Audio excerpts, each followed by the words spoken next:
पाताल कुंड का रहस्य। गांव के बाहर घने जंगलों के बीच एक पुराना कुंड था। पाताल कुंड कहते थे। जो उसमें गिरता कभी वापस नहीं आता। बूढ़े लोग इसे श्रापित जगह मानते, लेकिन युवा इसे महज एक पुरानी कहानी समझते थे। रहस्य चुनौती। रवि, अजय और सुरभि तीनों शहर से गांव घूमने आए थे। जब गांव के बुजुर्गों ने उन्हें पाताल कुंड की कहानी सुनाई तो रवि हंस पड़ा। भूत प्रेत की कहानियां सुनकर डराने की कोशिश मत करो। अजय ने चुनौती दी, अगर तुम इसे अफवाह मानते हो तो चलो आज रात वहां चलते हैं। रवि और सुरभि मान गए।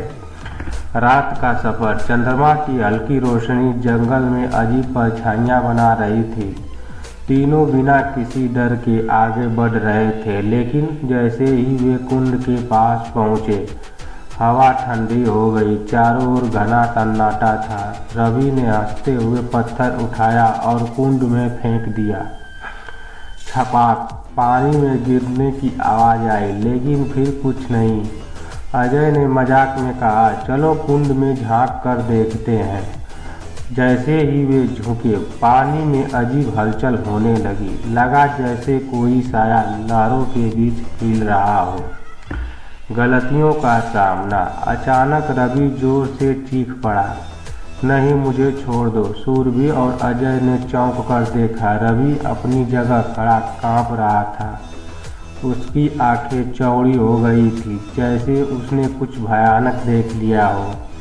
तुमने क्या देखा? अजय ने हिलाते हुए पूछा। रवि हकलाते हुए बोला, मैंने उसे देखा, रोहन, मेरा बचपन का दोस्त जिसे मैंने धोखा दिया था। वो वहीं खड़ा था, पानी के अंदर। सुरभि घबराकर पीछे हटी और अचानक उसकी आंखें डर से फैल गई। उसने कांपते हुए कहा, मम्मी नहीं, मैंने ऐसा नहीं किया था, मैं छोटी थी, गलती से हुआ था। अजय कुछ समझ पाता इससे पहले ही उसके चारों ओर घना अंधकार छा गया। अब उसकी बारी थी। पापा, माफ कर दो, मुझे तुम्हारी मदद करनी चाहिए थी, मुझे पैसे नहीं चुराने चाहिए थे। पाताल कुंड की सच्चाई। रवि, अजय और सुरभि तीनों अपनी अपनी सबसे बड़ी गलती का सामना कर रहे थे।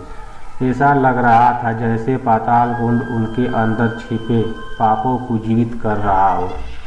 अचानक कुंड का पानी जोर से उबलने लगा और एक हाथ बाहर निकला रवि को पकड़ने के लिए। नहीं, रवि ने खुद को छुड़ाने की कोशिश की, लेकिन वह कुंड की ओर खींचता चला गया।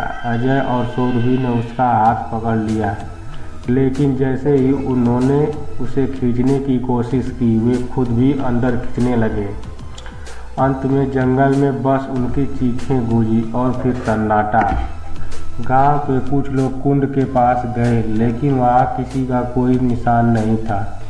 तीनों शहर के दोस्तों का कहीं अता पता नहीं था। बूढ़े बाबा ने ठंडी सांस लेते हुए कहा, पाताल कुंड के केवल शरीर को नहीं, आत्मा को भी निगल जाता है। जो अपनी गलतियों से मुंह मोड़ते हैं वो कभी वापस नहीं आते।